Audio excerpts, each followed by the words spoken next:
Hello po, good afternoon po sa inyo mga ka-IBL. Andito na naman po yung kaibigan nyo po, si Emil. Kumusta po kayong lahat? Ako po ay nagpapasalamat po sa mga followers po natin dito po sa IBL at sa kayong mga friends natin from abroad na tumatangkilik po sa atin, na nanonood po sila, at saka yung iba nagme-message po sa atin. Talagang maraming salamat po sa inyong lahat mga ka-IBL. So again po mga ka-IBL, tayo po yung IBL po ay isa po tayong importer, isa po kaming rebuilder center, at saka yung opisina po natin, kami po ay nandito po, situated kami or located po kami dito po sa SRP Kansohong, Talisay City, Cebu. Talagang nandito lang po tayo sa SRP, sa may highway lang po. So madali kaming malocate yung shop natin, yung opisina natin, at saka yung yarda natin. At saka you can contact us po mga ka-IBL sa number namin sa 0917-874-2795, or you can message us po directly po sa akin. Ako po talaga yung sumasagot sa mga inquiries ninyo po sa IBL Cebu Motor Traders FB page po natin mga ka-IBL. So sa lahat po na nasa Luzon, nasa Mindanao man kayo, or nasaan lugar po kayo, basta abot namin ko po kayo na pwede namin i-ship so yung unit. So we ship nationwide po mga ka-IBL. So again po ngayon mga ka-IBL, andito po tayo ngayon. It's a Saturday afternoon. Mayroon kaming ipapakita po sa inyo. Actually, kinuha na namin to, binidyo na namin to, but ngayon talagang ipapakita namin to, itong aming Mazda Bongo single cab complete recon unit. So tara, samahan niyo po ako.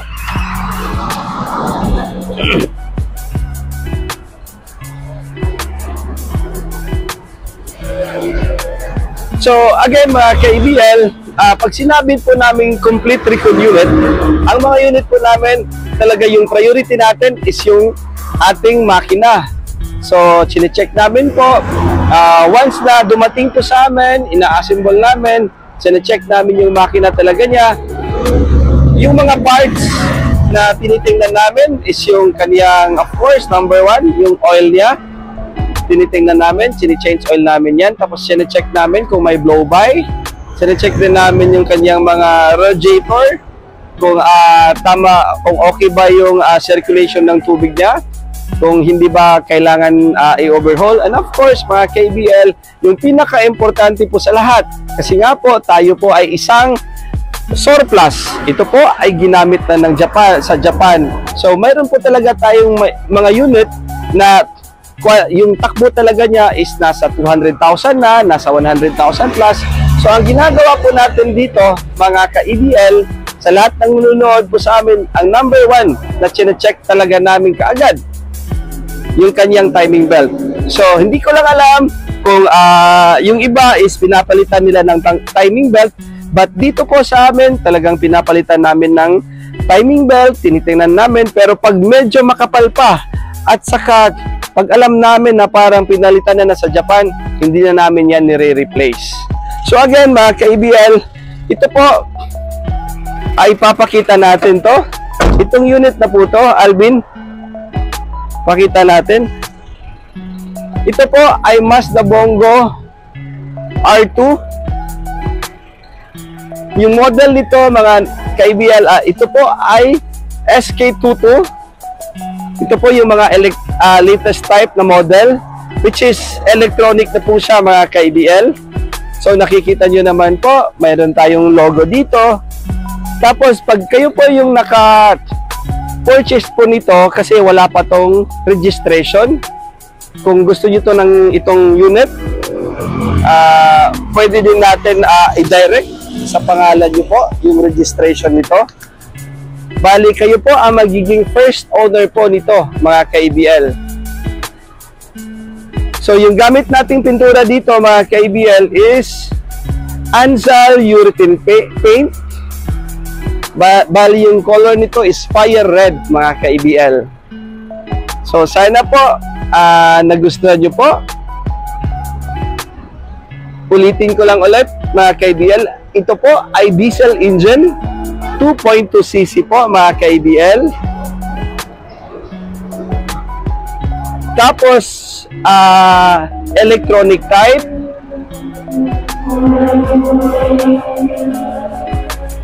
Wala po itong putol yung chassis. Bago po yung battery nito.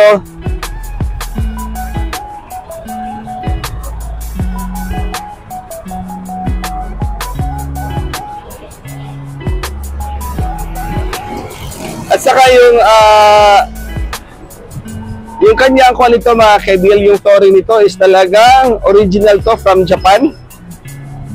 So, yung haba po nito is nasa 8.5 feet po mga ka-ABL.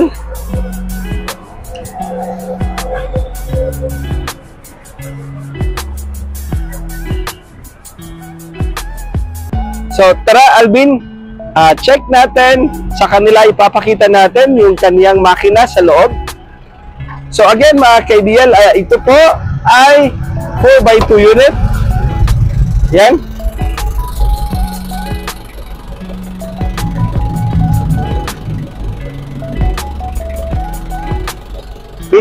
Pakita natin sa loob dito. Yan po mga ka-ABL. So ito po ay automatic transmission po. Chinek natin itong timing belt niya. Pakita mo na yung kanyang odo niya is 214. So, chinek natin yung timing belt. Okay pa yung timing belt niya. Makapal pa. So, no need po kaming mag-replace po ng timing belt ito mga ka-ABL. So, dito yung kanyang ATF. Ayan po. Ito po ay ATF. Tapos, ito po yung container. Galon po para sa kaniyang radiator. Ito po. Ito po yung fuel pump mga ka-ABL. Yan po. Tapos again, yung makina po nito is R2 2.2cc po mga ka-ABL. Yung kaniyang oil, ayan, nag-change oil tayo nito.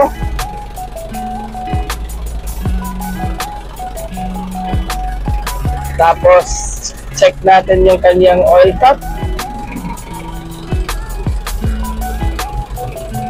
Ayan, wala po yung talsik, walang pressure, lahat po. Ayan.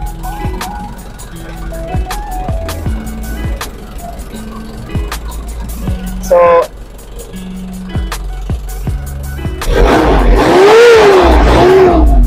check natin muna.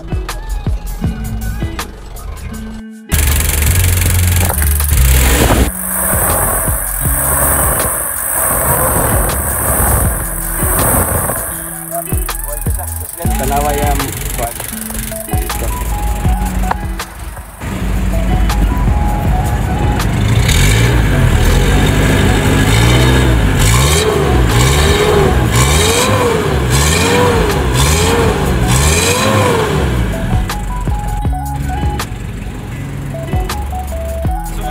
wala usok yun, Alvin.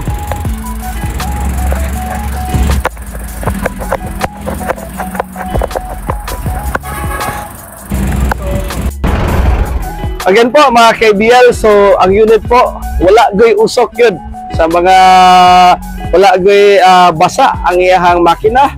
So makita man gud ninyo kami, kasi kami po dito mga ka-ABL talagang transparent po tayo dito. Check natin. Ito po ay power window unit po mga ka-ABL. So air condition unit po. At saka bago yung stereo, bago yung speaker, lahat po mga ka-ABL. So ready to go na to.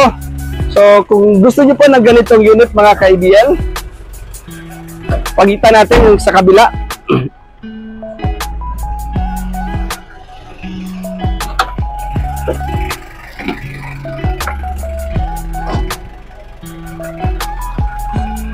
Kita natin ito, power window.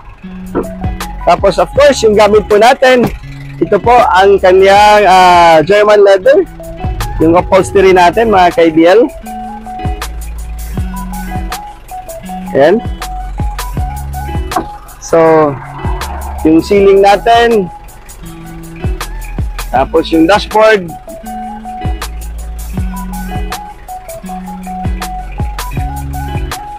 Ayan. So again mga ka-IBL, ito po ay ready to go na unit. Pwede kayong kumontak sa amin dito po or pwede kayo talagang bumisita dito po sa amin. Ito po ay consider na utility vehicle po mga ka-IBL. So wala tong truck van na unit. So kung gusto nyo ng ganito na pang-deliver, pwede sa water refilling station, pang-karga. Kung kayo man ay mayroon kayong business, hardware, ito yung best at saka perfect na unit para po sa inyo.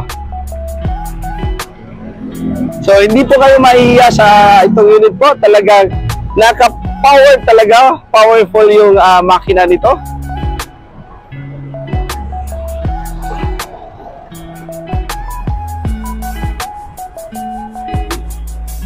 Ayan.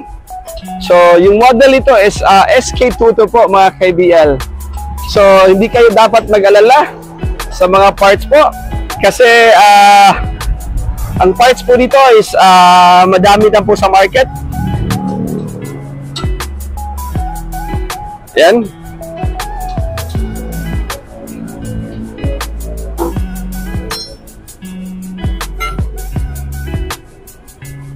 So, ang ganda ng makina nito, hilom good kayo ang makina. So, pwede kayong pumunta dito para test drive nyo po yung unit. So, pakita natin dito sa likod. Hilom good kayo yung makina. Murag dili diesel.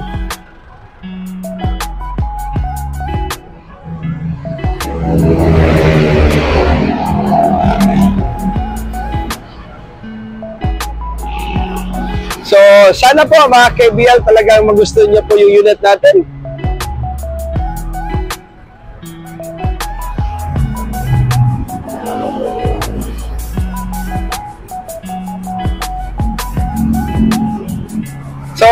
So again mga ka-IBL, maraming salamat po sa inyong panunod po sa inyo sa amin. Talagang sana po ay hindi po kayo magsawa sa mga vlog namin, sa mga video na ina-upload namin. Kami po dito ay talagang pinapakita lang namin po yung mga unit natin namin po sa inyo. So nasa sa inyo na po yan kung gusto nyo kumuha sa amin or pwede talaga kayong pumunta dito sa opisina natin. Again, happy weekend po mga ka-IBL at maraming salamat po sa inyo lahat. Thank you po mga ka-IBL.